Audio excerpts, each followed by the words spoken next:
Have you ever stepped into a place so quiet that you feel like it's holding its breath, waiting for you to make the first mistake?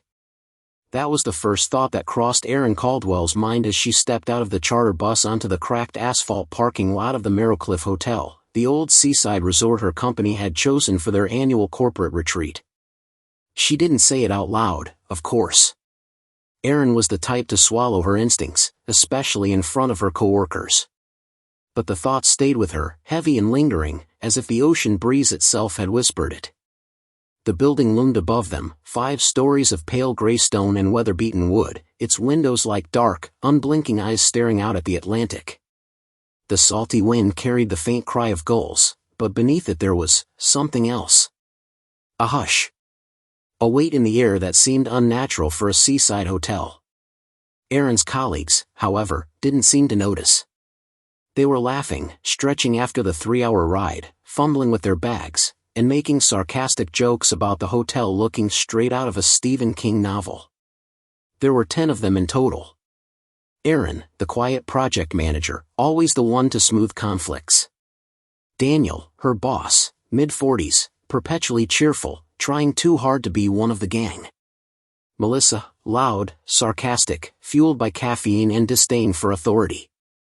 Greg, the awkward IT guy, carrying more gadgets than clothes. Ava, a perfectionist from HR, always smiling on the surface but tense beneath. Jordan and Tasha, the office couple who bickered constantly but couldn't stay away from each other. Leo, the new intern, barely 20, overeager and naive. Robert, the sales shark, tall, handsome, arrogant, always ready with a smirk. And Sophie, the youngest project assistant, quiet as Erin but with a nervous energy that made her seem like she was constantly listening for something just out of reach. They had all come expecting team-building exercises, awkward trust falls, and evenings of forced bonding over cheap wine. But as Erin stared up at the facade of the Merrowcliff, she felt something stir deep inside her chest, a primal whisper telling her this was not a place meant for laughter. The front entrance was framed by 2 weathered stone pillars, their carvings eroded beyond recognition. Above the door hung an old iron sign, the Merrowcliff Hotel, EST 1892. The letters were rusted but still legible. Erin ran her eyes over them and thought, almost involuntarily, 1892. How many people have walked through that door and never left? Daniel clapped his hands together, breaking the silence. All right, everyone. This is going to be great. Fresh air, ocean views, and no Wi-Fi to distract us. Perfect for bonding, right? His forced optimism made Melissa snort, while Greg muttered something about bringing a satellite hotspot just in case. They hauled their bags up the short flight of stone steps and entered the hotel lobby. The silence hit them first. No bustling staff, no faint music from speakers, no chatter of other guests. Only the creak of the door hinges as it swung shut behind them and the soft scuff of their shoes against the black and white tiled floor. The air was cool, almost too cool, and carried the faint scent of salt water mixed with something metallic, like rust, or old blood.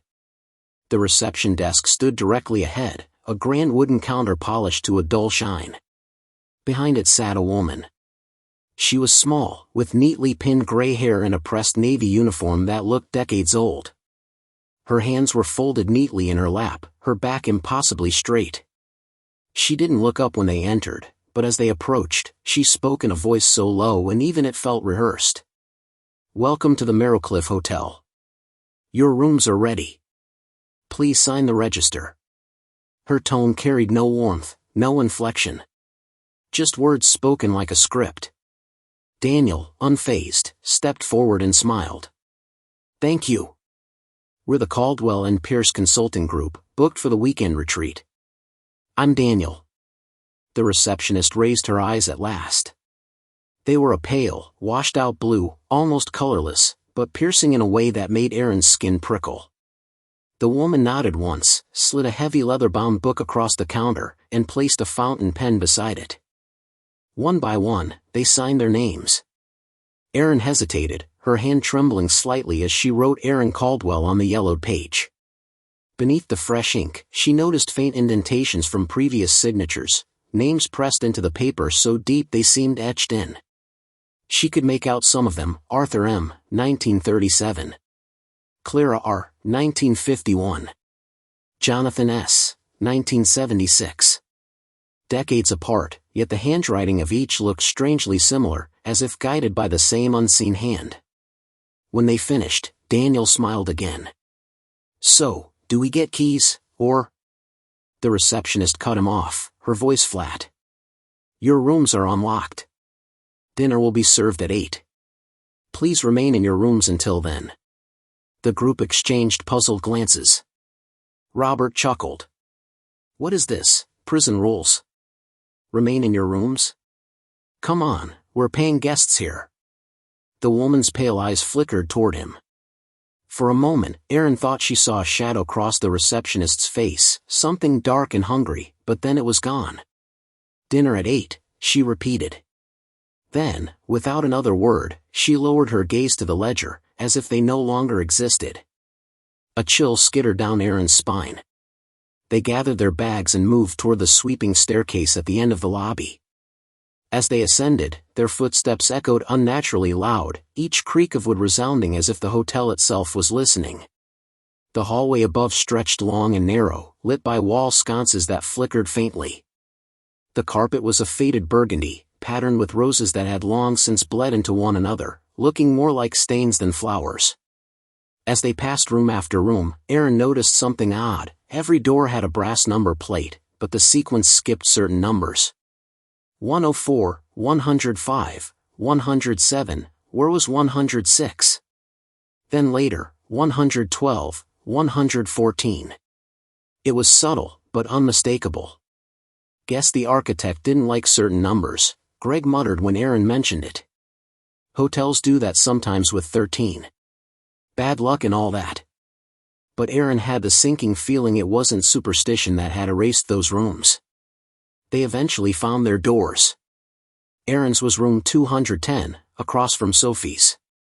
Daniel and Robert were further down the hall, while Melissa and Ava were stuck as neighbors, much to their mutual annoyance. The others spread out along the corridor, doors closing one by one until Erin was left standing outside hers, holding the brass knob. For a moment, she didn't want to open it. The silence pressed in around her, thick and suffocating, and behind the door she knew something was waiting. But then she shook her head, scolded herself for being dramatic, and pushed inside. The room was small but elegant in a faded, forgotten way.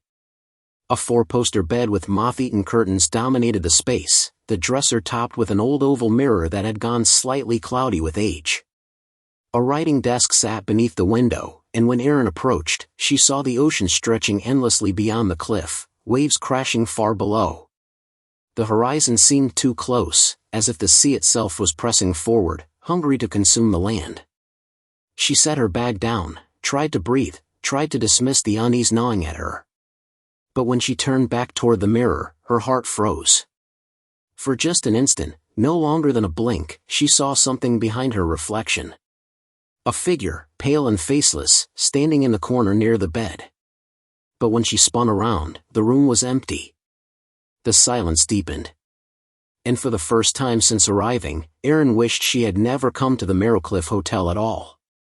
Erin didn't scream. She wanted to, but the sound caught in her throat, turning into nothing more than a strangled gasp. The figure she thought she'd seen in the mirror was gone as quickly as it had appeared, leaving only her own pale reflection staring back at her. But the damage was done. Her pulse hammered in her ears, her skin prickled with cold sweat, and every corner of the room suddenly felt too dark, too heavy with unseen presence. She forced herself to move, walking stiffly toward the mirror and laying her fingertips against the cloudy glass. It was cool beneath her touch, but she felt something else, a faint vibration, as though the mirror itself hummed with a heartbeat not her own. Erin quickly pulled her hand away, wiped it against her jeans, and muttered to herself, "You're tired. It's just jet lag, that's all." But deep down, she didn't believe her own words. A knock came at her door, startling her. It was Sophie.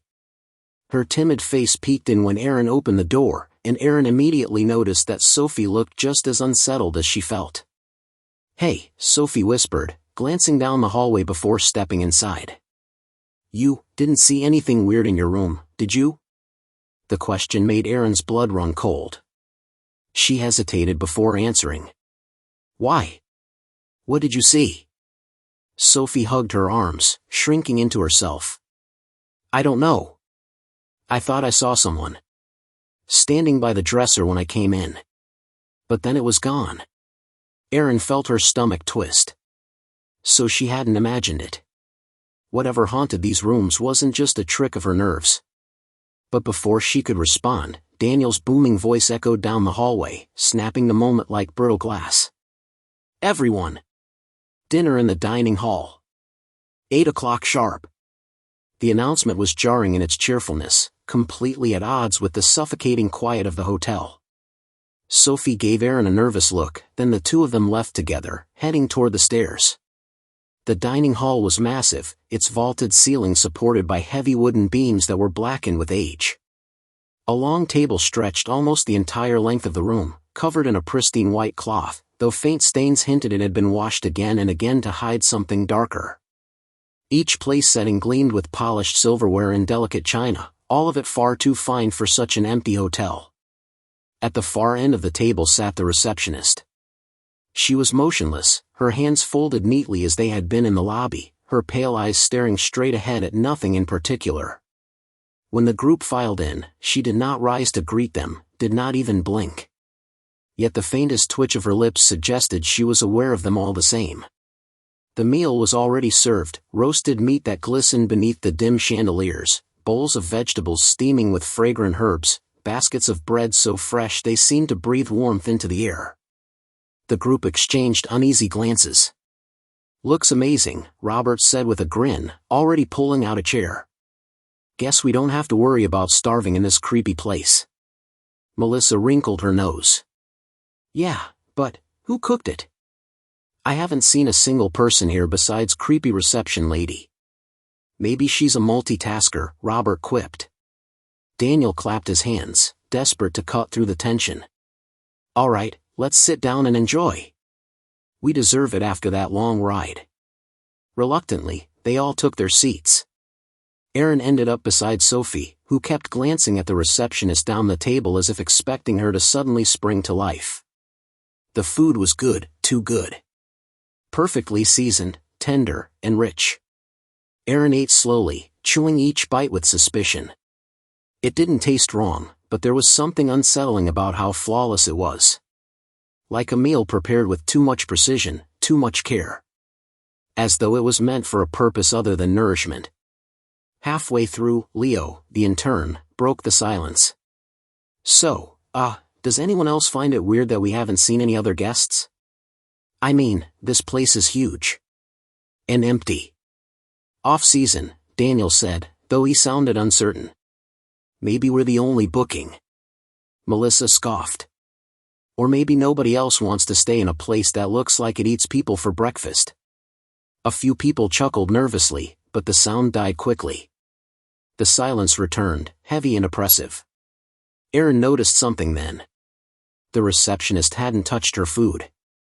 Her plate remained empty, her silverware untouched. But every time Erin looked at her, she swore the woman's eyes were fixed on her, unblinking, as if measuring her from across the table. Suddenly, Tasha yelped. Everyone turned toward her. She was staring down at her plate, her fork frozen mid-air. What is it? Jordan asked, half annoyed, half concerned. Tasha pushed her plate away. The meat. It moved.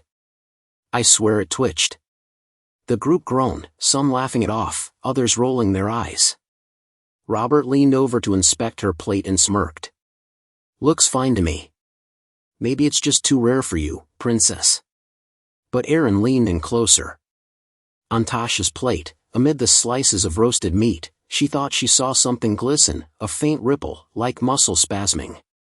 Before she could say anything, though, the chandelier flickered, plunging the hall into near darkness for a single heartbeat before flaring back to life. The receptionist stood. Every head turned toward her. Her voice was as flat and emotionless as before. The hour grows late.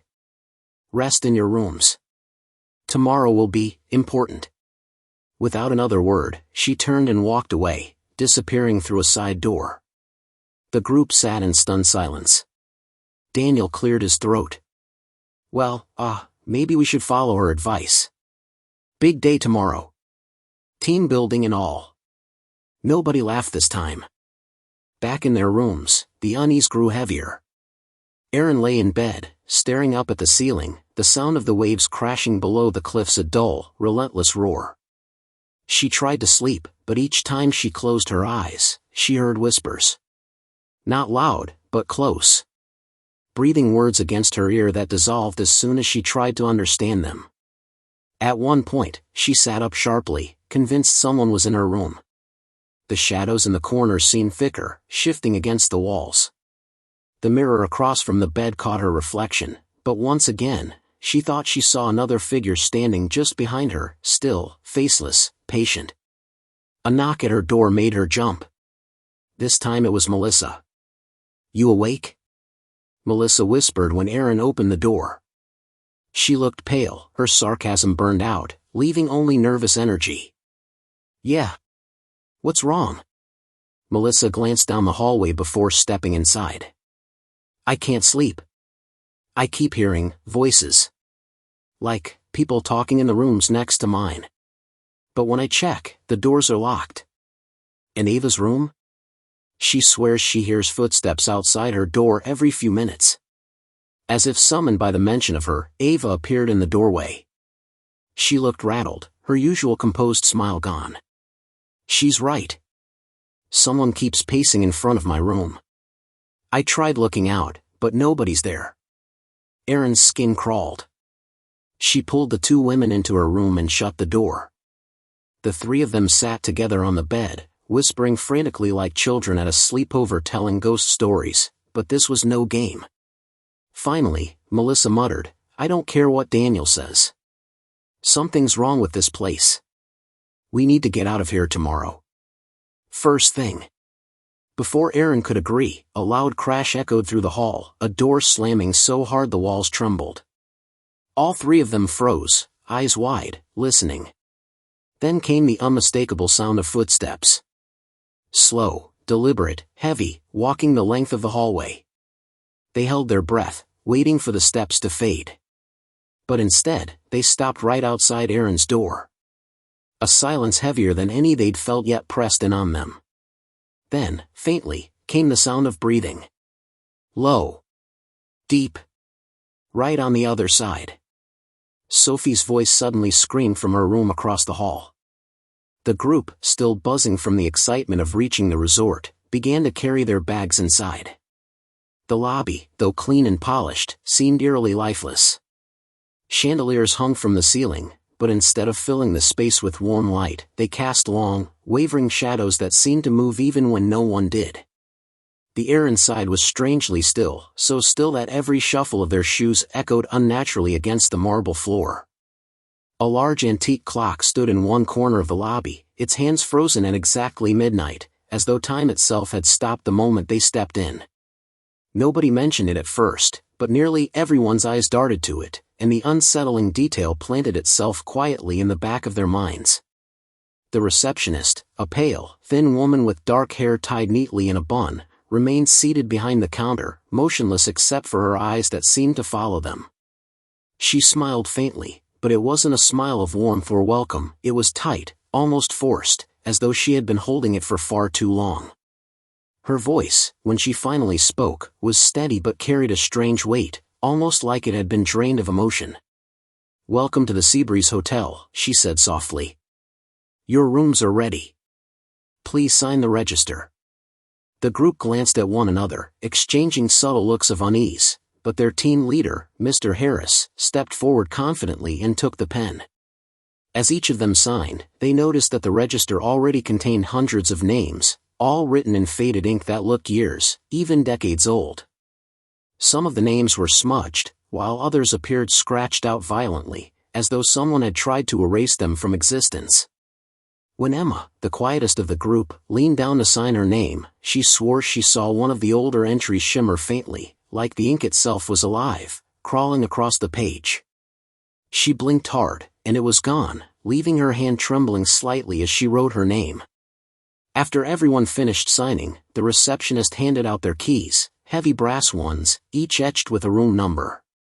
Oddly, the keys were attached to large wooden tags that seemed hand-carved, their edges splintered with age. Noticing the lack of any modern card systems, Mark, the office joker, chuckled and said, "Guess we've gone full retro. Hope the rooms don't come with chamber pots, too." A few laughed half-heartedly, but the sound died quickly in the vast, empty space of the lobby. It was as though the hotel itself swallowed their voices. As the group started toward the elevators, they realized something peculiar. Only one elevator worked. The other stood at the far end of the lobby, its doors slightly open, revealing complete darkness inside. The functioning elevator was slow, groaning as it descended. When the doors opened, a faint smell of salt water and mildew wafted out. "Charming," one of them muttered under their breath, earning a nervous chuckle from another. They divided themselves into two trips, half going up first while the others waited with the receptionist, whose unblinking gaze never left them. When the first group arrived at their floor, the hallway was dim, lit only by flickering sconces. The wallpaper peeled at the corners, revealing darker layers beneath, and the air felt strangely damp, as though the sea itself seeped through the walls. The carpet muffled their footsteps, but sometimes, just beneath the sound of their movement, they thought they heard other footsteps following in sync. Every time they stopped, the echo stopped, too. They exchanged uneasy glances, but none dared to speak of it aloud.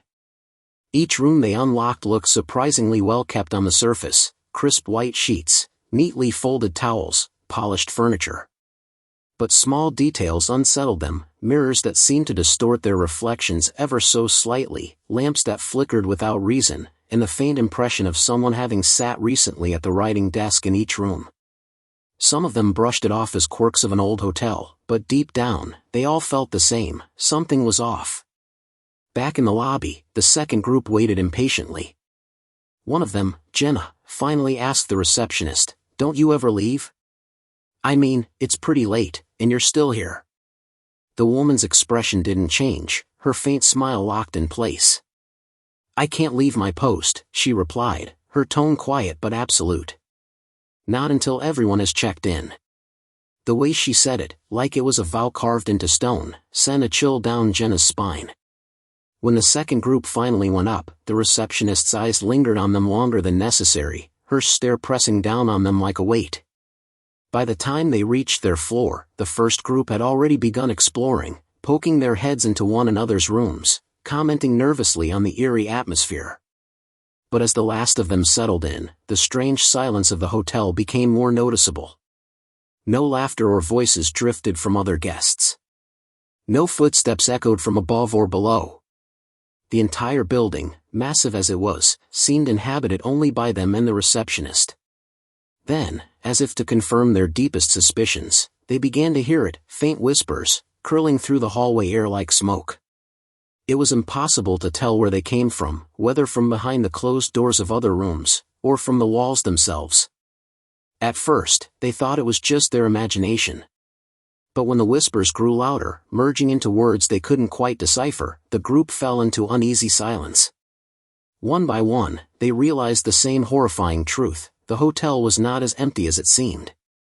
The whispers clung to the air like fog, refusing to disperse no matter how much the group tried to convince themselves it was just the wind or the hum of old pipes.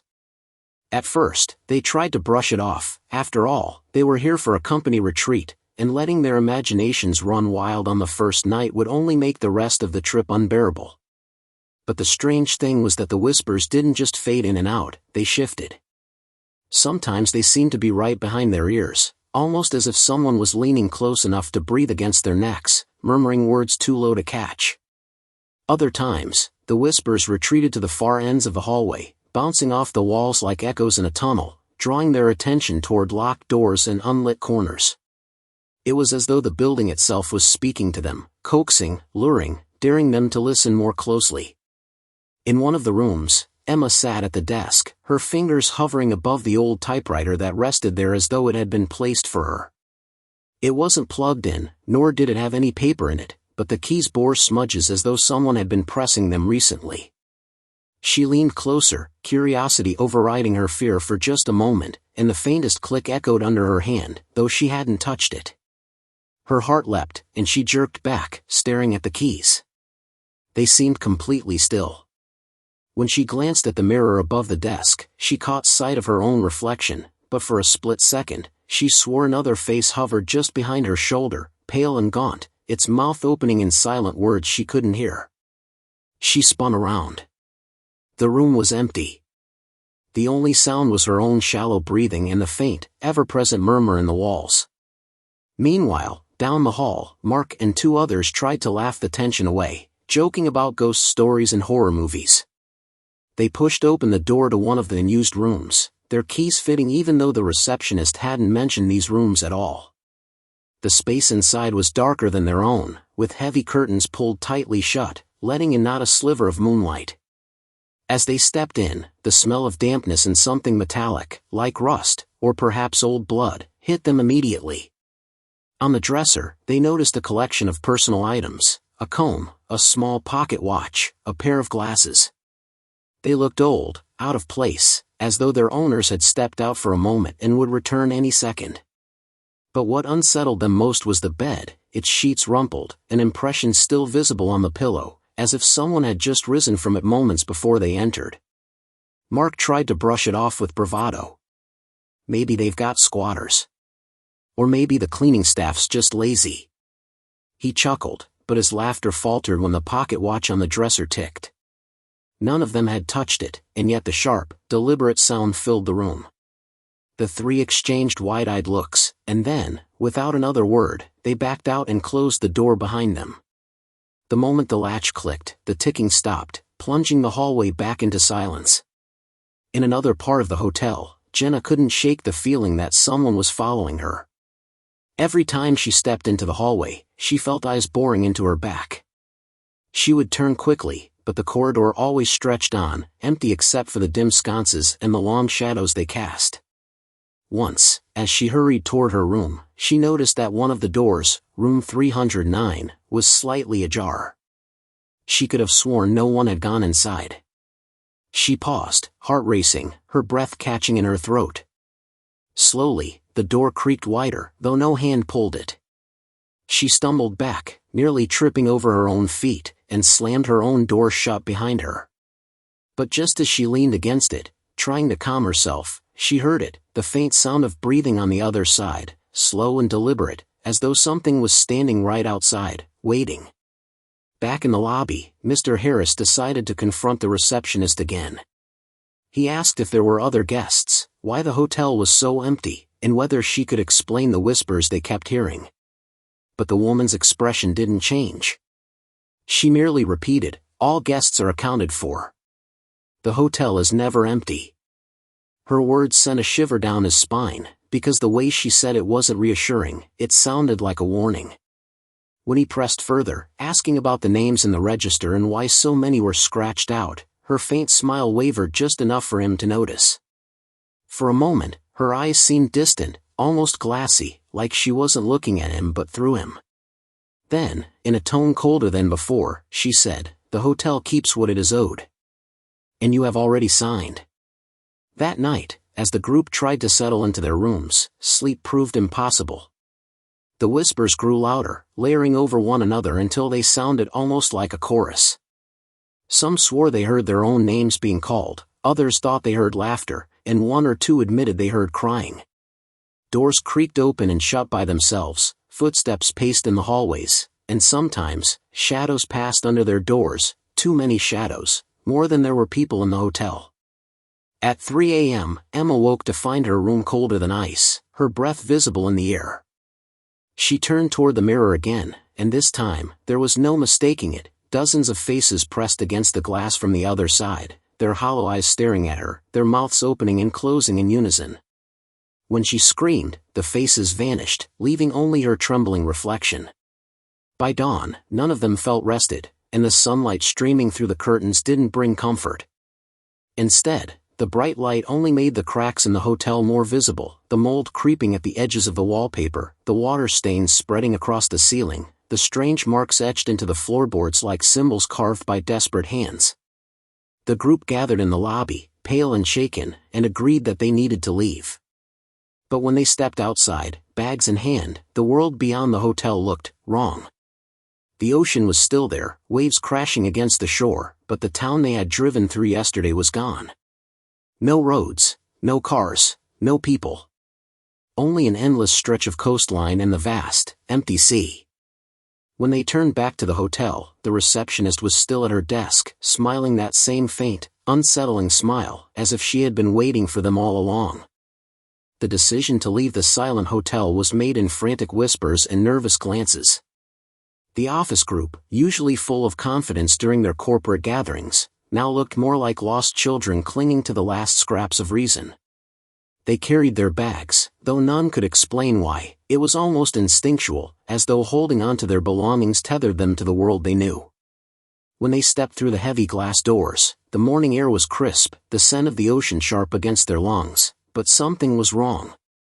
The hotel grounds that had seemed so ordinary upon their arrival now stretched out unnaturally, with the gravel driveway winding endlessly toward a horizon that never came closer. The path that should have led back to the main road instead faded into mist, curling around them like a living thing. Mark, always the skeptic, stomped ahead, muttering about tricks of the light or fog rolling in from the sea. But no matter how far he went, the hotel remained at his back, always looming, always watching. When he stopped and turned around, expecting to see his friends fading behind him, he froze. The hotel was right there, no further away than when he'd started. It was as though he had walked in place. His curses rang hollow in the air, carried off by the ocean breeze, and when he threw a rock toward the horizon, they all saw it vanish into nothingness, as though swallowed by the mist. Panic started to bloom in the group. Emma clutched her bag to her chest, whispering, "We didn't just sign in. We agreed to something." Her eyes flicked toward the receptionist still visible through the glass doors. She hadn't moved from her post, she was still sitting there, perfectly straight, her pale hands folded neatly on the counter. Her eyes met Emma's even through the reflection, and that faint, unsettling smile curved across her lips once again. The realization settled heavy in Emma's chest, leaving wasn't an option. Not in any way they understood. Desperation made them try other routes. They circled around the building, hoping to find a back entrance or emergency exit. Yet every time they turned a corner, they found themselves back at the front entrance, staring at the glass doors where the receptionist waited. It was as though the hotel bent reality around itself, rearranging the paths so that escape was impossible. The beach at the back, too, was wrong. The waves crashed endlessly, but when Jenna dared to step onto the sand, it was ice cold, as if she had walked into a frozen wasteland. And there, half buried in the sand, she saw shapes. Bones, pale and brittle, sticking out where the tide had receded. Some small, like the remains of children. Others large, unmistakably human, their skulls grinning up at her with empty sockets. She screamed and stumbled back, tripping over her own feet until Mark dragged her away. But when the others rushed to see what had frightened her, the sand was smooth, untouched. No bones. No evidence. Just a stretch of golden beach glistening under the sun, as if it were mocking her. Inside, the hotel changed with every failed attempt to leave. The once familiar hallways now seemed longer, the wallpaper darker, curling at the edges as though rotting before their eyes. Whispers grew louder, not just murmurs anymore but distinct words, though never clear enough to fully understand. Sometimes they sounded like prayers. Other times, like pleading. And occasionally, the whispers mimicked the voices of the group themselves, calling names, echoing fears, repeating words that had never been spoken aloud. It was this detail that shook them the most. Because how could the walls know secrets that even their colleagues didn't? At nightfall, the lobby clock began to chime, though none of them had noticed it before.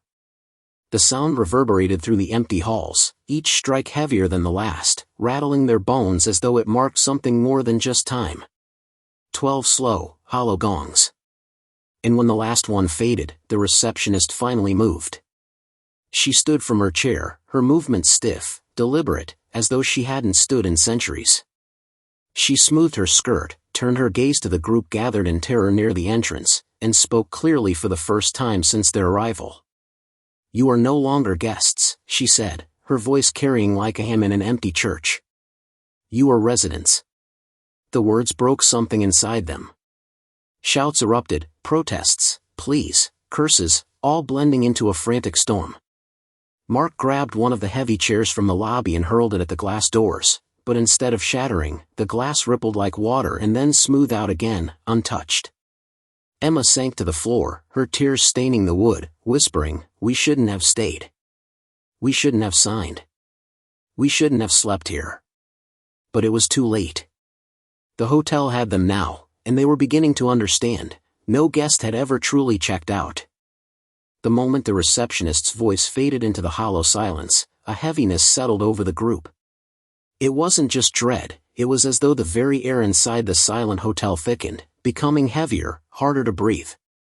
The fluorescent lights above flickered once, twice, then dimmed to a sickly yellow glow.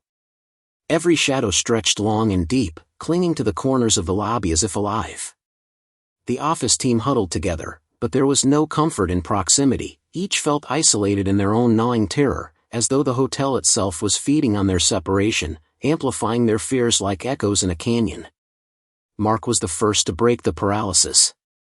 His jaw clenched, his eyes bloodshot from lack of sleep and mounting panic. He muttered, "If we're residents now, then let's find our damn rooms.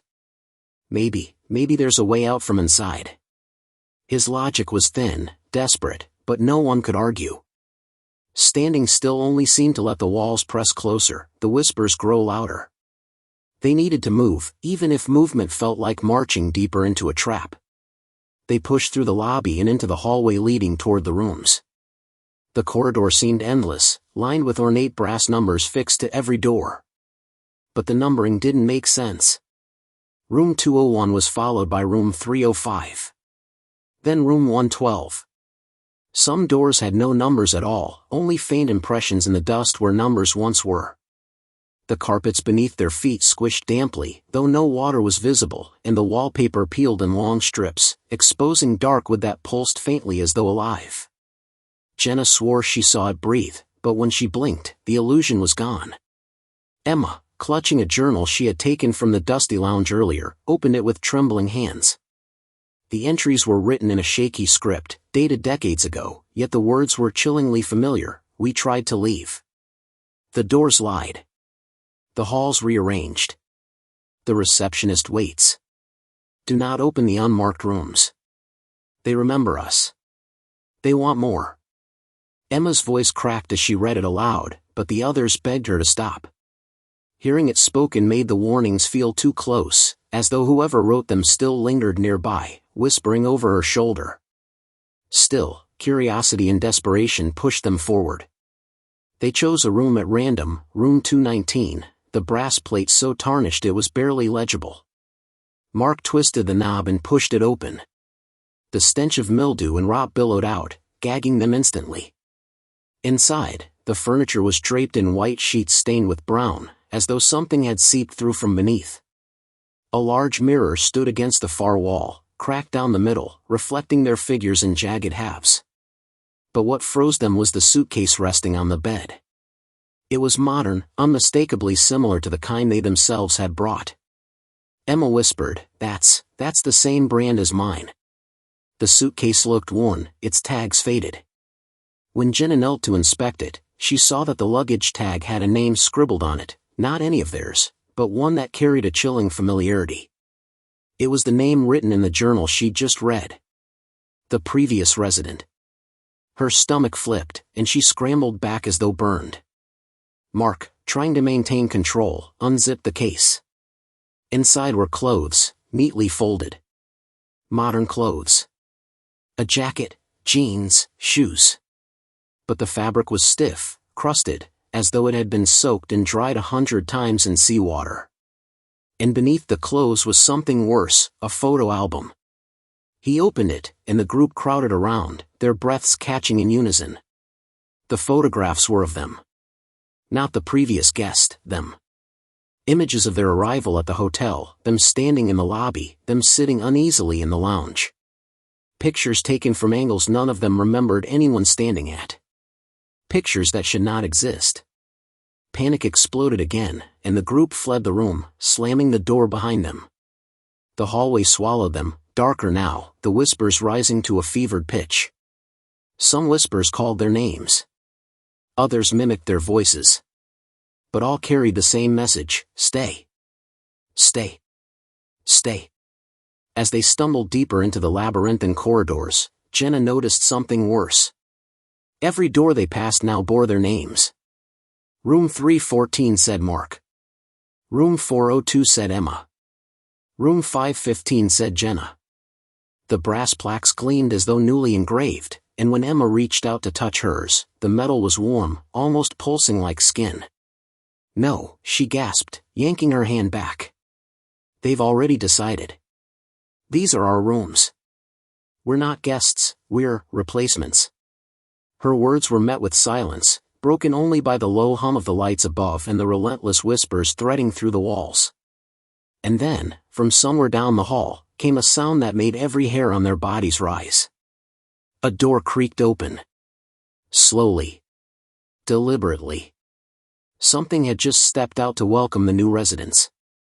The creak of the door was long, drawn out, almost theatrical, like an actor stepping onto the stage of a nightmare. The group froze mid-step, their eyes fixed on the far end of the corridor where the noise had come from. The hallway was dim, the yellow bulbs overhead buzzing faintly, shadows stretching into infinity. The door that had opened was unmarked, no number, no nameplate, and it gaped slightly, revealing nothing but a pitch-black interior. For several seconds, no one dared breathe. It wasn't only the sound that unsettled them, it was the sensation that followed, as though the hallway itself inhaled. The air was pulled toward the open door, their clothes fluttering slightly as if drawn by some invisible current. Jenna was the first to whisper, her voice trembling. "Don't look inside. Whatever's in there, don't." But Mark, fueled by a reckless cocktail of fear and defiance, stepped forward. "No. If we don't figure out what's happening, we're dead anyway." His voice cracked slightly, betraying his own terror. He raised his phone, flicking on the flashlight, and aimed it toward the open door. The beam of light cut across the threshold and seemed to dissolve in the darkness. It was as if the blackness inside swallowed light whole, leaving nothing but void. Then the phone flickered. The flashlight dimmed and brightened, the screen glitching as though fighting static. And in that stuttering light, just for a heartbeat, they all saw it, shapes moving inside the darkness. Human-like, but not human. Pale figures with gaunt faces, their mouths open in silent screams, their eyes hollow pits of black. They were huddled together in that room, as though packed in like prisoners, and when the light touched them, every head turned in perfect unison toward the door. Emma screamed, and Mark dropped his phone. It clattered to the carpet, the beam cutting off entirely. The darkness at the end of the hall surged outward like water spilling from a broken dam. In an instant, the door slammed shut, the echo rattling the hallway. The whispers rose into a chorus now, louder, clearer, layered with 1,000 voices, pleading, accusing, mocking, all blending into a cacophony that clawed at their sanity. "Run," Jenna choked out, her voice raw with terror. They bolted, their footsteps pounding the damp carpet, the hallway twisting unnaturally around them. Every turn brought them past more doors, each one engraved with their names, their brass plates gleaming in the dim light. The hotel was corralling them, driving them deeper. When they tried one door at random, the knob burned hot, searing Mark's palm when he grabbed it. Another door rattled violently on its own as though something inside was desperate to get out, or drag them in. They stumbled at last into a staircase, the old wooden banister covered in thick dust. Hope flared for a moment, but when they descended, the stairs seemed to stretch endlessly downward. Step after step, flight after flight, the air grew colder, heavier. The walls here were bare stone, damp and slick, and the whispers were replaced with a low hum that vibrated through their bones. When they finally reached the bottom, they found themselves in what looked like the hotel's basement.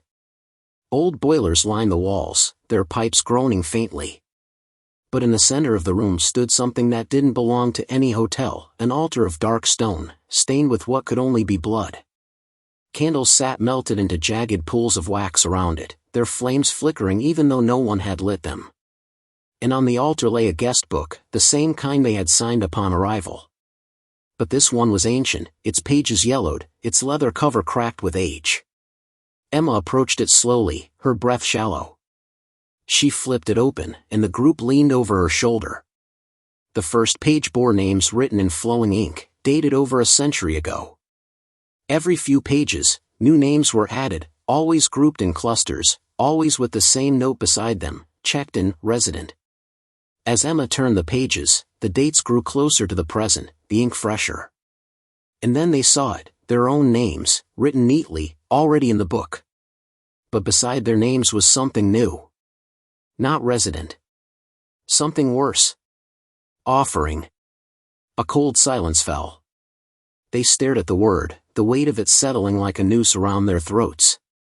Jenna's knees buckled, and she collapsed against the wall, whispering, "We're not just residents.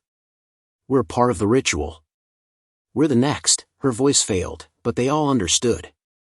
The hum in the walls deepened, and from the corners of the basement, shadows began to stir.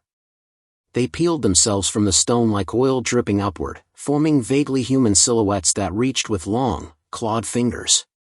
Their mouths opened in perfect silence, but their message was clear, they had come to collect. The group backed toward the stairs, but when they looked up, the staircase was gone. The ceiling above was now seamless stone. The only way left was forward, deeper into the labyrinth of the silent hotel, where answers might lie, or damnation. And somewhere above them, faintly, the receptionist's voice echoed through the walls, calm and unyielding. "Check-in is complete. Your stay begins now." The walls seemed to breathe as the shadows closed in, their liquid forms stretching taller, wider, pressing closer as though they were herding the group towards some unseen destination. Emma clutched Jenna's arm, her nails digging in so hard that she left crescents in her skin, but neither woman flinched.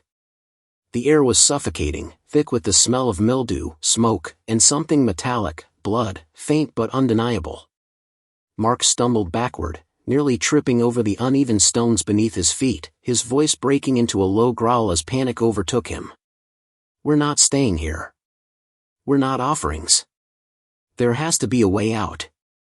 His words carried into the cavernous basement, but the shadows reacted to them, writhing with an almost mocking shiver, as if amused by his defiance. Jenna forced herself upright, her body trembling but her eyes burning with a desperate determination.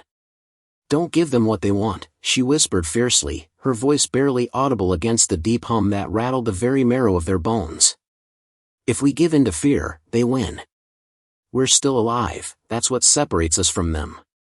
She gestured toward the grotesque, half-formed silhouettes slithering against the walls, their faces distorting into familiar ones, faces of people they had never met, yet somehow remembered.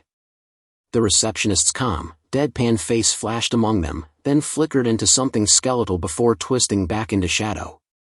The altar loomed behind them, the guest book still open, the ink shimmering faintly as though freshly written, as though some invisible hand had only just scrawled offering beside their names. The word glowed faintly red, pulsing like a heartbeat, and as Emma's gaze locked on it, she realized with horror that the page was not static.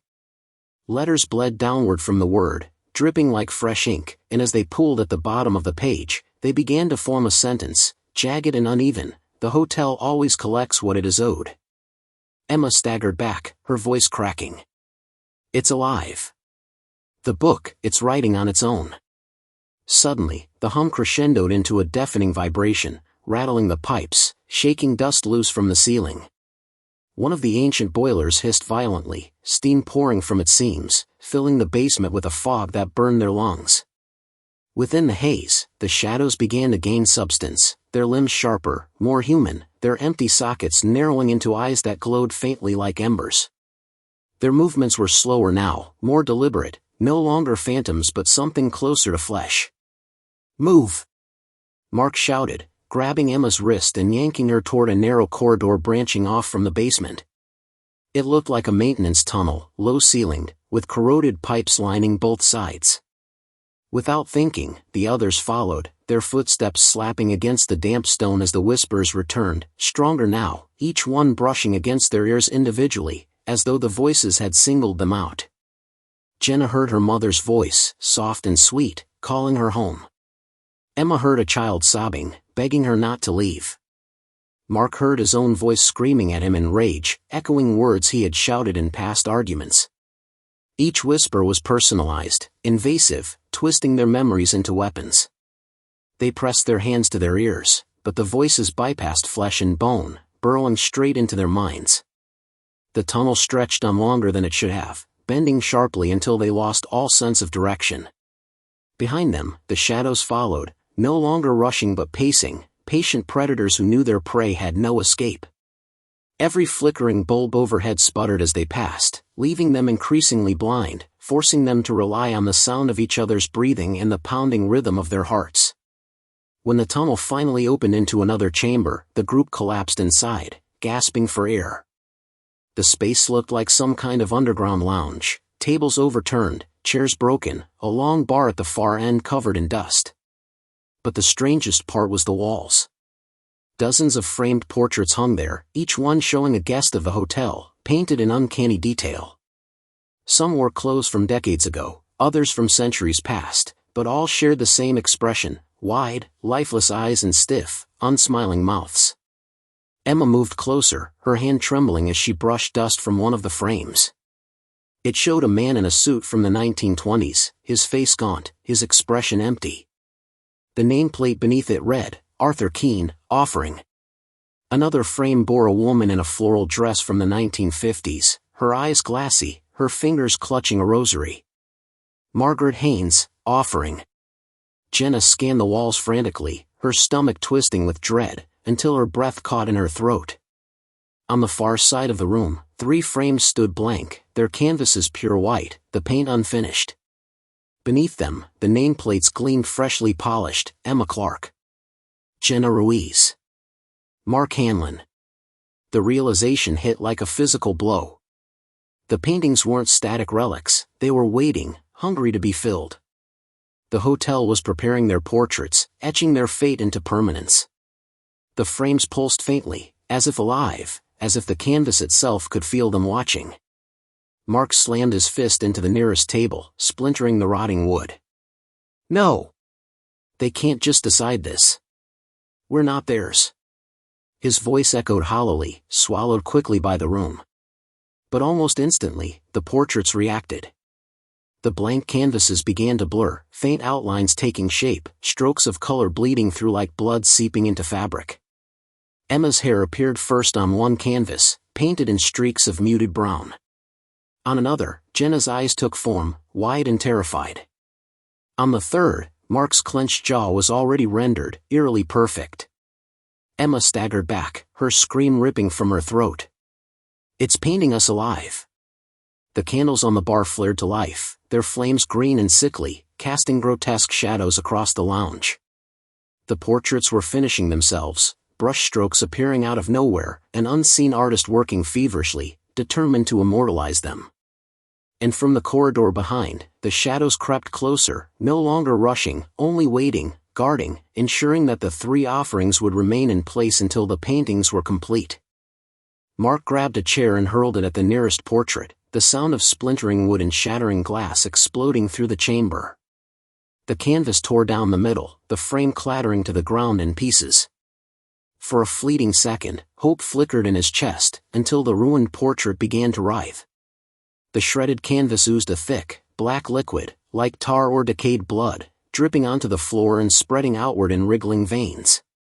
The fragments of the frame snapped back together with unnatural precision, and before their horrified eyes, the canvas knitted itself shut, the torn fabric sealing like flesh healing over a wound. The image of Mark's half-painted face reappeared, sharper, clearer, more defined than before. His jawline tightened, his eyes deadened. Emma screamed and staggered backward, her body colliding with one of the overturned tables. She looked around frantically, scanning the portraits for weaknesses, for anything out of place. "We can't break them," she gasped, tears streaking down her cheeks. "They're not just paintings, they're alive. Oh God, they're feeding on us." Her voice broke as she pointed. The brush strokes on Jenna's portrait were moving faster now, colors bleeding across the canvas in jerky, frantic sweeps. Jenna's lips were already painted, slightly parted as if caught mid-scream, her eyes shimmering with that same hollow lifelessness that haunted all the other portraits on the walls. Jenna's knees buckled. "It's taking me," she whispered. She clutched her chest as if something were being pulled from deep inside her. Her skin paled, and she felt her pulse weakening, fading as though her very essence was being drained to finish the portrait. The shadows along the corridor responded with low, guttural whispers, their dissonant voices weaving together into a terrible chant. Each syllable made Jenna shudder, as if the words themselves were binding her soul tighter to the canvas. Mark lunged forward, grabbed one of the candles from the bar, and hurled it at the blanking portraits. The green flame splashed across the nearest frame, hissing as it burned, and for a moment, the portrait shrieked, not metaphorically, but literally. A high-pitched scream ripped from the canvas, a sound so sharp and raw it forced them all to clutch their ears. The painted outline of Jenna's face twisted, melting, before reforming even stronger. The fire was absorbed into the painting instead of destroying it.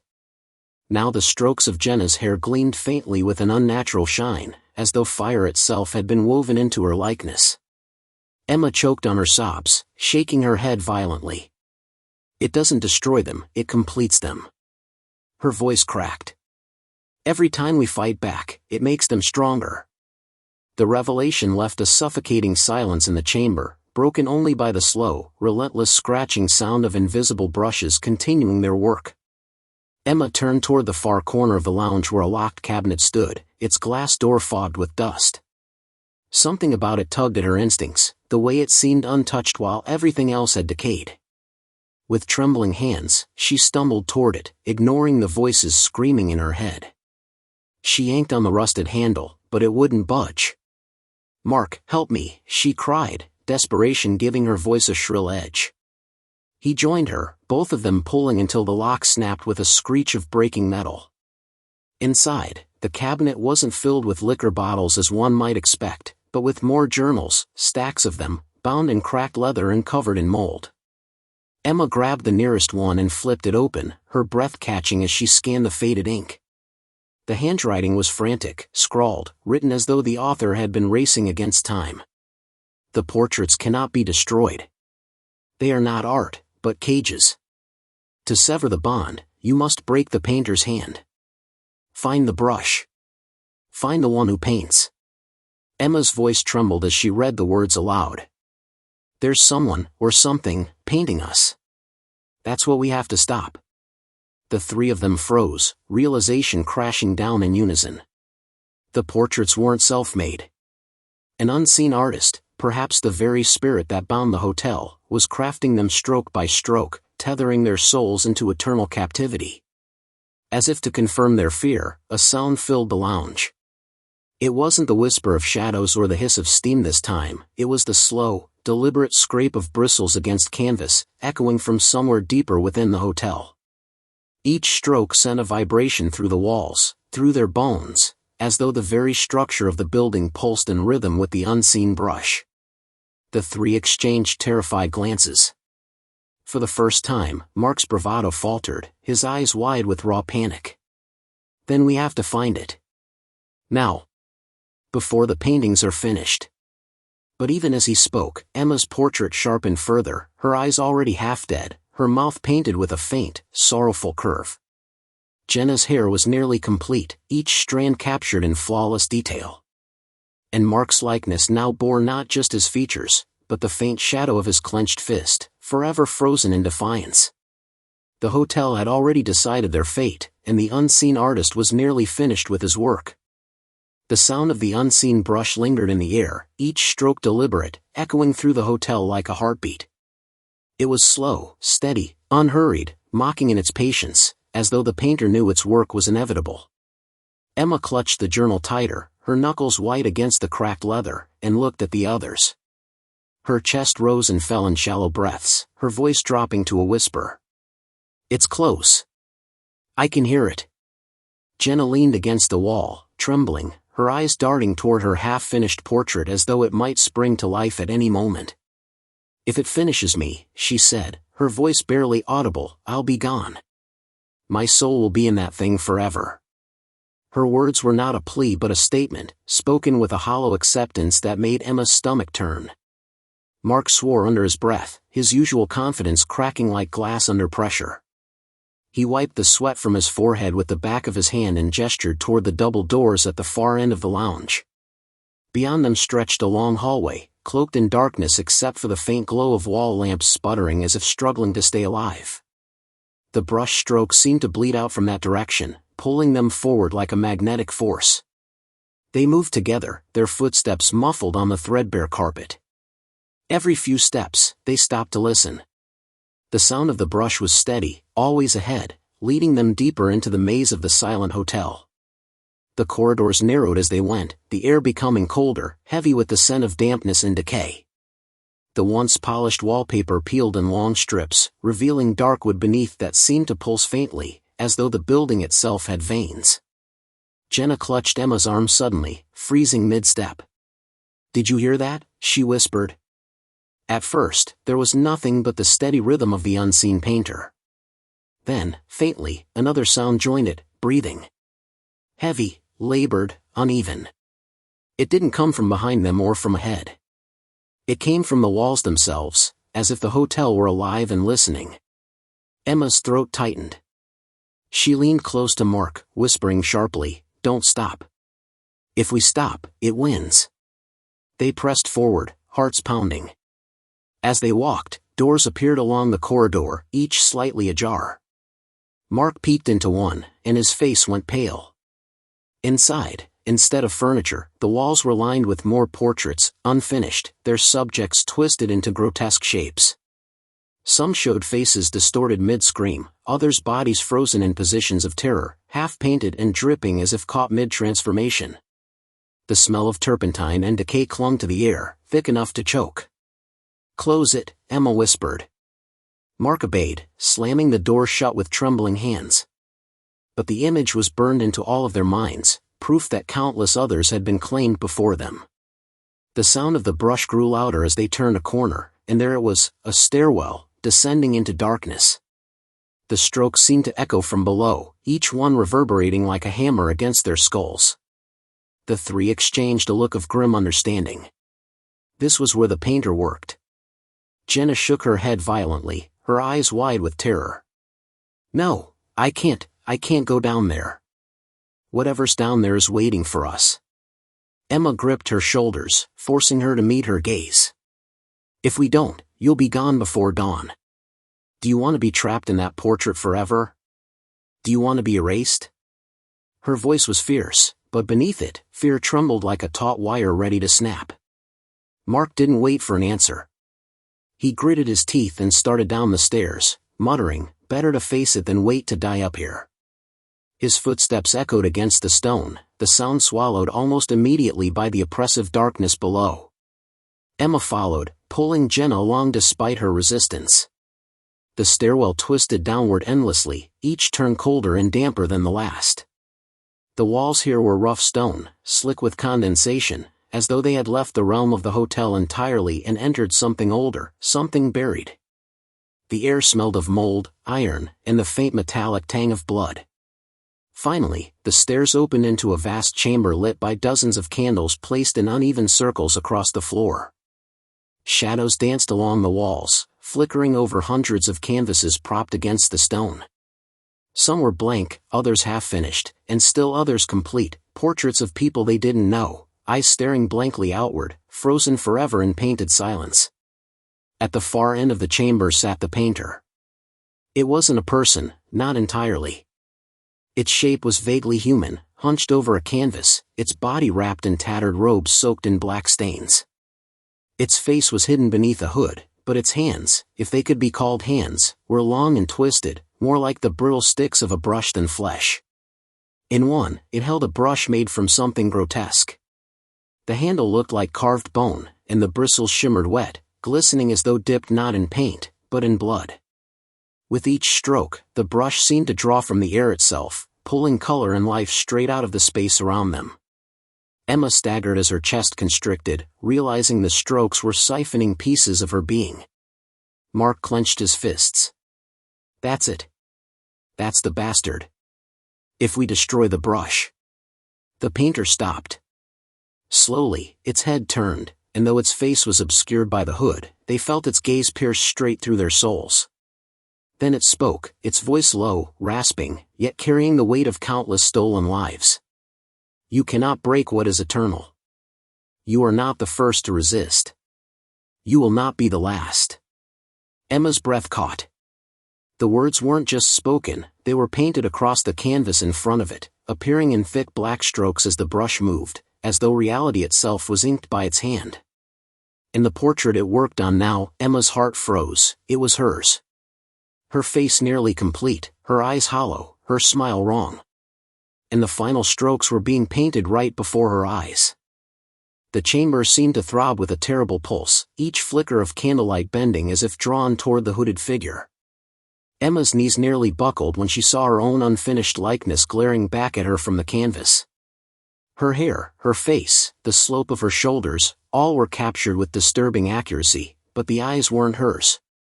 They were two yawning voids, endless and hungry, as if the portrait was a trap waiting to swallow her whole. The brush moved again with excruciating patience, dragging a line of wet crimson across her cheek, completing the curve of her jaw. No, she whispered, her throat tight and dry.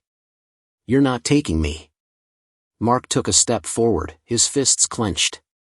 The sight of Emma's portrait ignited something primal in him, rage, desperation, the unshakable need to fight back. We don't belong to you, he shouted, his voice echoing through the chamber. The painter didn't flinch. Instead, it raised its brush higher, dipping it into a jar that sat beside the canvas. Even from across the room, Emma could smell it, not paint, not ink, but blood. Fresh, thick, metallic. The air grew heavier. Behind them, the canvases lining the walls began to stir. Hundreds of painted faces blinked in unison, their hollow eyes opening, their mouths twitching with silent screams. The sound was unbearable, not from their lips, but from inside the minds of the three survivors. Whispering, pleading, groaning. They weren't just portraits, they were people, souls trapped inside their likenesses, begging for release. Jenna collapsed to her knees, clutching her ears. Make it stop, please, make it stop. Her voice was shrill, cracking under the weight of the psychic assault. Emma bent beside her, pulling her close. Listen to me, Jenna. This is what it wants. It feeds on our fear. Don't let it in. But even as she spoke, she could feel her resolve fraying. The whispers clawed at her mind, pulling at old wounds, unearthing memories she had buried long ago, failures, betrayals, regrets, all painted across her conscience with brutal clarity. The painter's voice cut through the torment, low and guttural. You stepped into my hall. You chose to stay. Every guest finishes their stay in silence. Emma's eyes darted to the brush, gleaming in the candlelight. It's the brush, she hissed to Mark, her voice urgent. That's the key. If we destroy it. Mark nodded. He lunged forward, his footsteps pounding against the damp stone. But as he closed the distance, the candles flared, their flames elongating into tendrils of fire that lashed out at him like whips. He stumbled back, shielding his face from the heat. The painter did not move, did not flinch, it simply kept working, adding detail to Emma's lifeless doppelganger. Every stroke is a chain, the voice rasped. Every line binds you to me. She is almost mine. Emma's chest tightened as she realized how little time she had left. She looked at Jenna, trembling violently on the floor, her face pale and slick with sweat. Then she looked at Mark, still standing, his jaw set, his determination unbroken. They couldn't keep running. This thing wouldn't let them leave. The only way out was through. Emma swallowed her fear and forced herself to her feet. Her legs shook, but she stood tall, stepping forward into the circle of candles. The flames bent inward as she moved, their heat pressing against her skin like grasping hands, but she refused to stop. She looked directly at the painter, her voice rising above the whispers. You don't own me, she shouted. You don't own any of us. For the first time, the painter hesitated. The brush hovered midair, dripping red across the canvas. Slowly, its head tilted, as if considering her words. The silence stretched long and unbearable, until the figure finally spoke. "Defiance," it murmured. "It has been long since I tasted such strength. But even strength is fleeting. Paint cracks. Wood rots. All returns to silence." And then the brush moved again, faster this time, with violent, sweeping strokes that cut across the canvas like slashes. Emma screamed, her body convulsing as pain shot through her chest. She looked down and saw faint lines etched across her skin, as though the painting was carving her body from the inside out. "Emma!" Mark bellowed, his voice breaking. He grabbed one of the candles and hurled it at the painter. The wax exploded across its robes, the flame catching for an instant before being swallowed by the unnatural darkness clinging to its form. The painter's head turned sharply toward him, and in that instant, Emma saw her chance. With the last of her strength, she lunged forward, grabbing for the brush. Her fingers closed around it, and it was cold. Not just cold, but lifeless, as if she were holding the bone of a corpse. The painter hissed, a sound that rattled through the chamber like breaking glass, and pulled back violently. The struggle was brutal. The brush writhed in her hand like a living thing, twisting and snapping, bristles dripping with black ichor. Images flashed in her mind, faces she didn't know, screams she didn't want to hear, centuries of victims locked in paint and shadow. They clawed at her mind, begging for freedom, begging for death. "Break it!" Mark shouted. His voice was raw with desperation. "Emma, you have to break it." Her arms shook under the weight of the thing, her bones aching as though the brush itself were draining her life away. She staggered backward, nearly losing her grip, but with a final scream, she raised it high above her head and slammed it against the stone floor. The sound was deafening, a crack like thunder splitting the chamber in half. The bristles shattered into dust, the handle splintered into shards, and a wave of darkness erupted outward, extinguishing every candle at once. The chamber shook violently, the walls groaning as if the hotel itself were dying. The portraits along the walls convulsed, their painted faces screaming in unison before melting, dripping down into formless sludge. The painter staggered, its head falling back to reveal a hollow skull stretched thin with parchment-like skin, its jaw opening in a silent howl. Its form began to unravel, strands of shadow peeling away into nothingness. Emma collapsed to the floor, gasping for breath, her body slick with sweat and streaked with the black residue of the shattered brush. Mark rushed to her side, gripping her hand tightly. Jenna crawled closer too, her eyes wide with terror but alive, still alive. The chamber was collapsing. Stones rained from the ceiling, the floor cracking open into jagged fissures. The three scrambled for the stairwell, climbing desperately as the sound of the painter's dying wail echoed after them, growing weaker, but never disappearing. They emerged into the hotel's main hall, gasping, bruised, and covered in dust. The chandeliers swayed violently above them, glass raining down in shards. The receptionist's desk stood empty, the chair toppled over. The silence that had always defined the hotel was gone, replaced by the groan of breaking beams and the thunder of a structure imploding. Emma stumbled toward the doors, flinging them open. The night air hit her like salvation. Together, they ran into the open, the sea roaring wildly against the cliffs as if the storm itself had been summoned by the hotel's death throes.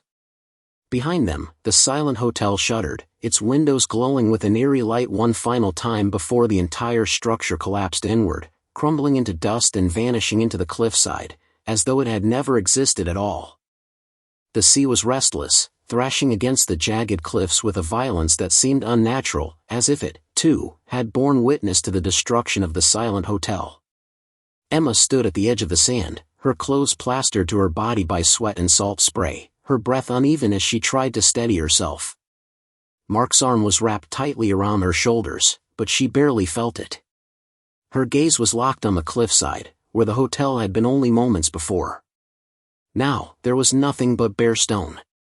No rubble, no foundation, no evidence that the towering structure had ever existed. Jenna staggered up beside them, her face pale, streaked with soot and tears. "It's gone," she whispered, her voice shaking. "It's really gone. We did it." We destroyed it. Her words trembled with relief, but her eyes, wide and glassy, betrayed her doubt. Emma wanted to agree, to let herself believe they were finally safe, but the silence pressed in too heavily, too deliberately. It wasn't the suffocating silence of the hotel, nor the hollow whispers of painted souls. It was a silence that felt expectant. Watching. Waiting. She rubbed her chest where the phantom ache of the brushstroke still lingered, her skin prickling as though unseen eyes were tracing her outline. Mark shook his head, scanning the cliffs. Places like that don't just disappear. Things like that don't just die because we broke some cursed brush. He ran a trembling hand through his hair, his jaw tightening. It's not over. I can feel it. The words hung between them like a weight, and none of them dared argue. They trudged back toward the beach house they had rented for the retreat, each step heavy, their shoes sinking into the wet sand. The house loomed ahead, dark and quiet, its windows reflecting the stormy sea. When they pushed open the door, the air inside was stale, as if it hadn't been lived in for years. Mark muttered something under his breath about bad wiring when the lights flickered, but Emma noticed his hand hovered near the doorframe, as though he were already considering bolting. They sat together in the main room, too exhausted to speak at first. Jenna curled into the corner of the couch, hugging her knees, while Mark paced like a caged animal. Emma forced herself to remain still, though every nerve screamed for her to move, to run, to keep going until the world felt safe again. Finally, Jenna broke the silence. "What happens now?" she whispered. Her voice was fragile, childlike, as though she were asking for a bedtime story to banish the dark. No one answered. It was then that Emma noticed the journal. The same cracked leather book she had taken from the hotel's reception desk lay on the coffee table in front of them. She froze, her stomach dropping. She knew she had left it behind, discarded in the chaos of the collapsing chamber. And yet, here it was, pristine and whole, as if it had been waiting for her. Mark followed her gaze and swore softly. "No. No, that's not possible." Jenna stared at it, shaking her head. "Burn it. Throw it out the window. Get rid of it." But Emma's hand was already reaching forward, trembling as she brushed her fingers over the cover. It was warm to the touch, unnaturally so, and the faint scent of turpentine rose from the pages. She opened it slowly, her heart hammering. The pages had changed. Where once there had been faded ink and notes about the hotel, there were now sketches, unfinished portraits of the three of them. Emma's likeness was the most complete, her face rendered with chilling accuracy, though the eyes remained hollow voids. Mark's portrait was rough, his outline barely formed, his features shadowy, indistinct. Jenna's was only a suggestion, an oval with faint lines, the faintest beginning of a smile. Emma's hand shook as she closed the book with a snap. "It's still with us," she whispered. "The hotel, the painter, it's not gone. It's inside this." Mark slammed his fist against the wall. "Then we destroy it now. Rip it apart, burn it, scatter the ashes into the sea." Emma wanted to agree, but the memory of the brush shattering replayed in her mind, the way the darkness had poured out, not ended. Destroying the brush hadn't killed the curse, it had unleashed it. What if destroying the journal did the same? Before she could voice her fear, Jenna let out a sharp cry. Emma and Mark turned to see her staring at the far wall, her face drained of color. Slowly, shakily, Jenna lifted a hand and pointed. There, hanging above the mantel, was a painting. Neither of them had noticed it when they entered, and yet now it dominated the room. The frame was ornate, gilded with blackened edges, and the canvas within was impossibly detailed. It depicted the beach house, its windows glowing warmly against the storm. And in the window nearest the front door, 3 figures were visible. Emma, Mark, and Jenna. Mark cursed under his breath, moving toward it, but Emma grabbed his arm. "Don't touch it."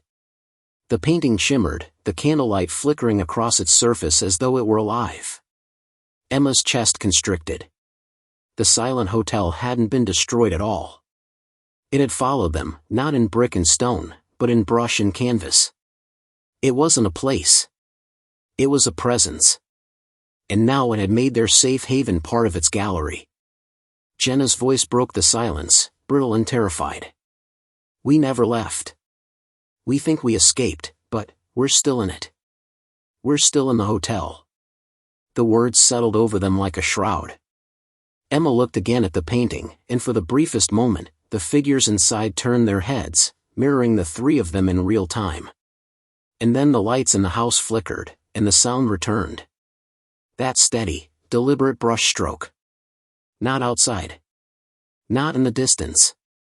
This time, it came from upstairs. The house was unnervingly still, yet the air felt alive with a weight that pressed down on their shoulders.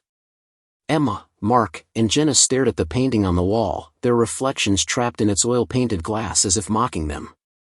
Every detail was precise, the way Emma clutched her chest, Mark's tense stance, Jenna's trembling hands. It was them, but not them. Somehow more hollow, more malleable. And behind the brush that had never left, a sound, a deliberate, scraping stroke, resonated from upstairs, slow, deliberate, and unbearably close. "Emma," Jenna's voice quivered, barely more than a breath. It's still here. It followed us." Her wide, fearful eyes were glued to the painting, but they flicked nervously toward the ceiling, toward the room above. She hugged herself, rocking slightly. "The brush, it's not gone. It's waiting. Watching. Waiting for us." Mark's jaw was tight, his face pale under the dim glow of the lamp. "We didn't destroy it. Not really.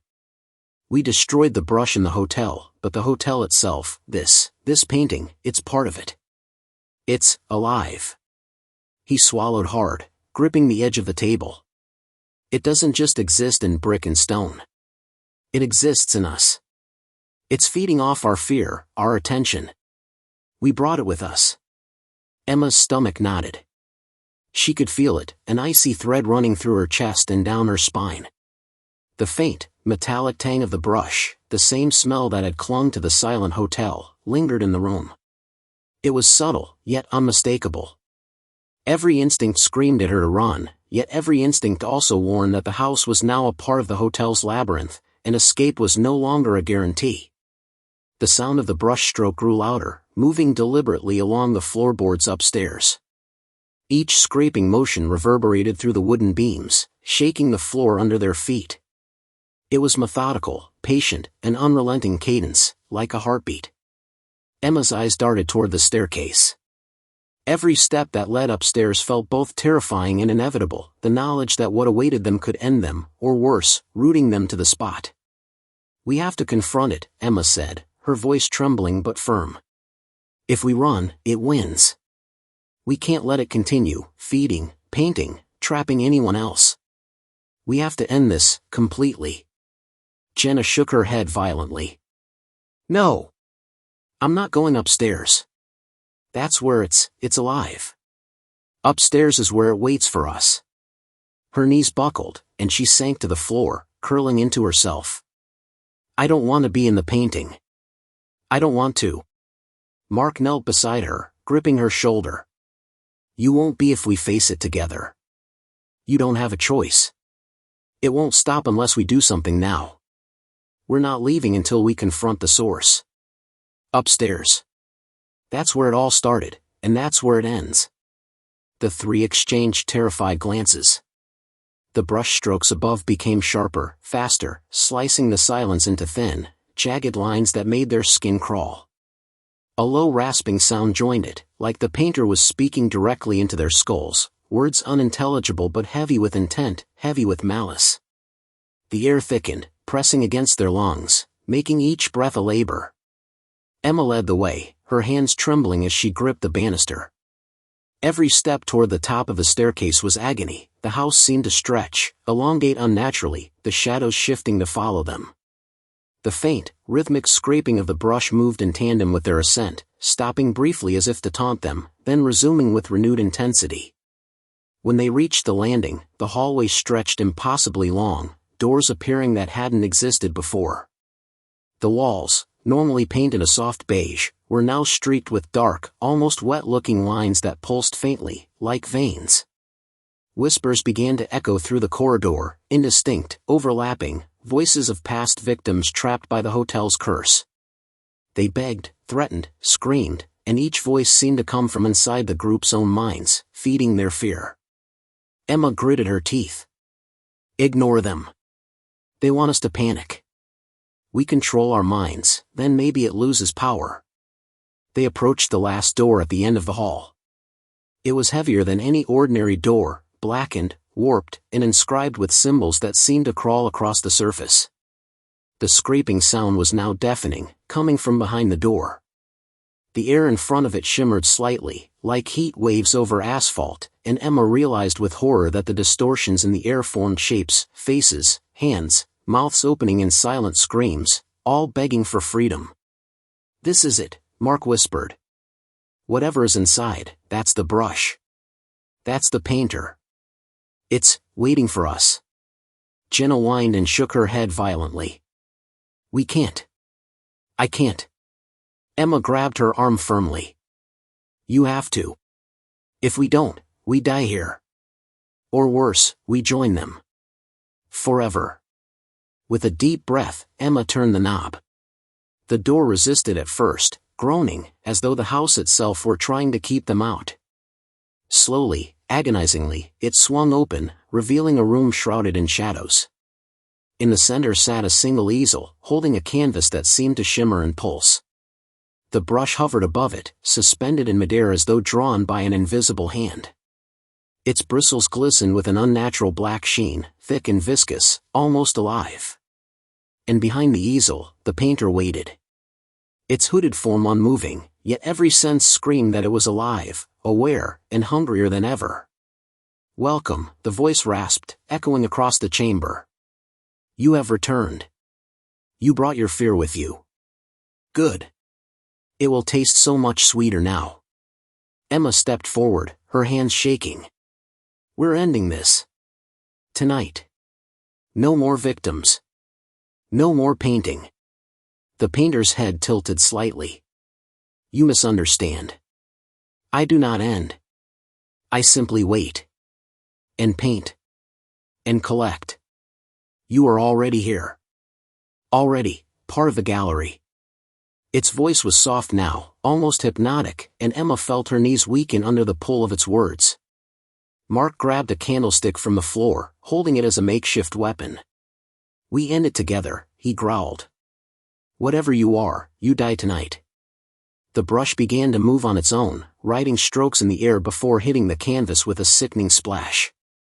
The portraits of all the previous victims, the hundreds of trapped souls, began to twitch violently on the walls, mouths opening to scream.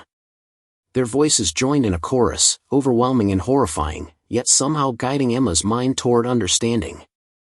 The painter's power was tied to fear, but also to belief. The more they resisted, the weaker its influence. Emma's mind cleared, just enough. She lunged forward, reaching for the brush. It writhed as if alive, but this time she didn't hesitate. Mark and Jenna moved with her, each grabbing hold, their combined strength against the unnatural weight of the cursed artifact. The brush thrashed, screaming into the air, but the three of them held fast. A single, final stroke of brilliance shot from the brush toward the canvas. Emma twisted violently, flinging it into the floor. The canvas caught fire, a black, oily smoke curling into the air, and the room shook. The portraits on the walls convulsed and then went still, silent, eyes hollow once more. The painter let out a shriek, a sound that cracked the walls and shook the ceiling, and for a fleeting moment, Emma glimpsed the horror behind the hood, a swirling vortex of stolen souls, twisted into a humanoid shape, struggling against freedom. And then, with a violent snap, it dissolved, screaming into nothingness. The room fell silent. The brush lay broken on the floor. The paintings were charred, warped beyond recognition. The house itself seemed to exhale, as if the weight of centuries of fear had lifted. Emma sank to her knees, panting, sweat and tears mingling on her face. Mark slumped beside her, exhausted, but alive.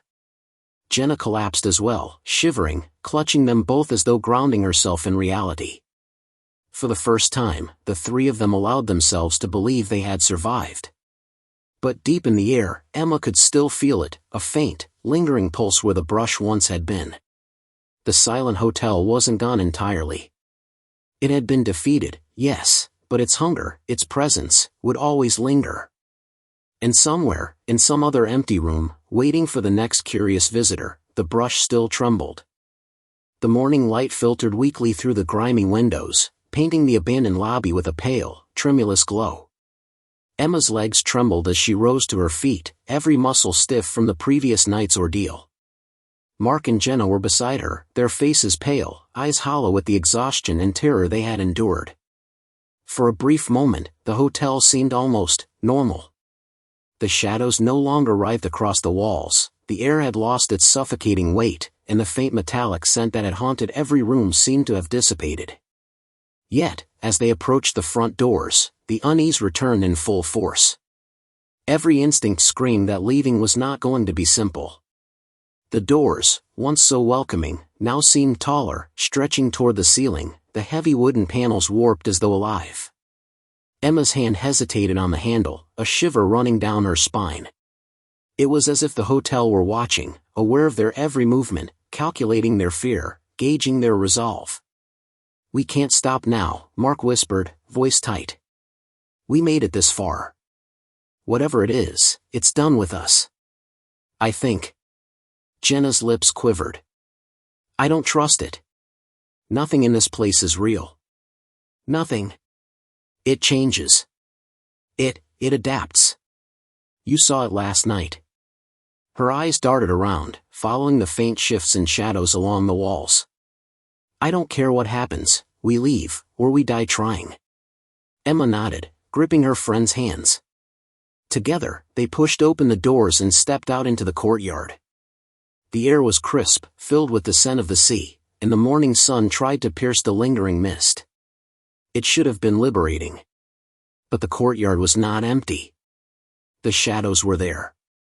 Not moving, not threatening, at least not yet, but present. Thin, twisting forms that seemed almost human, standing silently at the edges of the stone paths. The portraits of past victims, frozen in their last moments, lined the walls of the hotel exterior, eyes blank yet accusatory.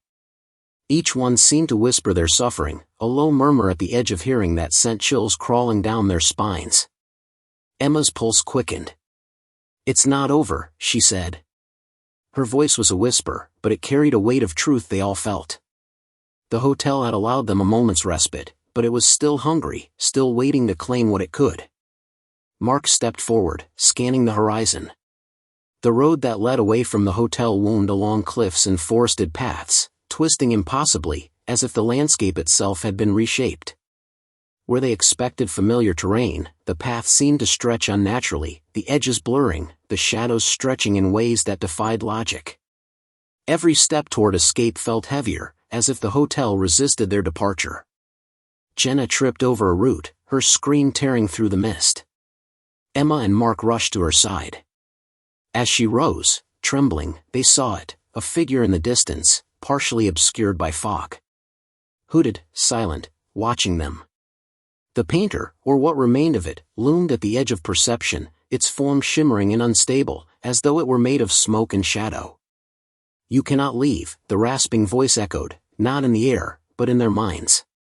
"The gallery is eternal. The final stroke is yet to be painted." Emma's stomach dropped. She realized the final twist: the hotel was not a building, not even a collection of cursed objects. It was a living entity, a sentient trap that existed to feed on human fear and creativity. It could shift, adapt, follow, and ensnare. Every hotel, every room, every painting was a doorway, and the silent hotel was everywhere, waiting for new guests to stumble into its labyrinth. Mark gritted his teeth. "We won't give it the satisfaction," he muttered. "We end this now." The trio ran. Every step along the twisted path felt surreal, the mist swirling around their legs like grasping fingers. Behind them, the faint sound of brushstrokes echoed relentlessly, faster now, chaotic, like the hotel itself was attempting to rewrite reality, bend time, and consume their very souls. Suddenly, the cliff's edge appeared ahead of them. Beyond it, the sea churned violently, waves crashing against the rocks below. Emma's heart leapt. This was the edge of the hotel's domain, the final barrier it could manipulate. They had no choice. Together, they leapt, tumbling over the cliffside, arms linked, bodies falling into the roaring surf. The cold water hit with shocking force, pulling them under. Waves slammed against them, twisting and dragging, but instinct drove them to swim toward the shore below. The brushstrokes, the shadows, the whispers, all seemed to fade as the water swallowed them, the hotel's grip loosening. They reached the jagged rocks, gasping for breath, shivering violently. Emma pulled Jenna close, supporting her as they climbed to safer ground. Mark collapsed beside them, coughing, his eyes scanning the horizon for signs of pursuit. The mist that had clung to the hotel's edges began to dissipate, dissolving into the sunlight. For the first time in what felt like centuries, the three of them allowed themselves to breathe. The silent hotel, the painter, the cursed brush, they were gone, swallowed by their own existence, unable to follow beyond the natural limits of reality. Or so it seemed. As they made their way down the beach, exhausted and bruised, Emma's gaze fell on the water. Among the rocks, a faint reflection caught her eye, a dark, undulating shape that seemed to mimic the curve of the cliffs behind them. She blinked.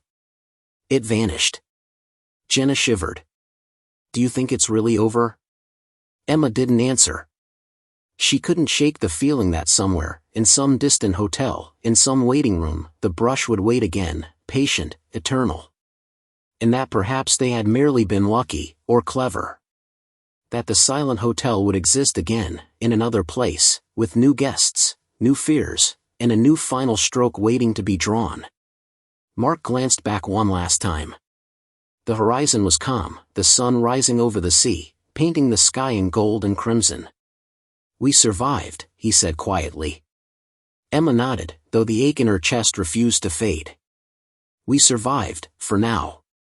The trio continued down the beach, the wind tugging at their clothes, carrying with it the faintest echo of brush on canvas, an almost imperceptible reminder that the silent hotel was never truly finished, never truly gone, and that the gallery of fear was eternal. And somewhere, in a distant shadow, the brush waited.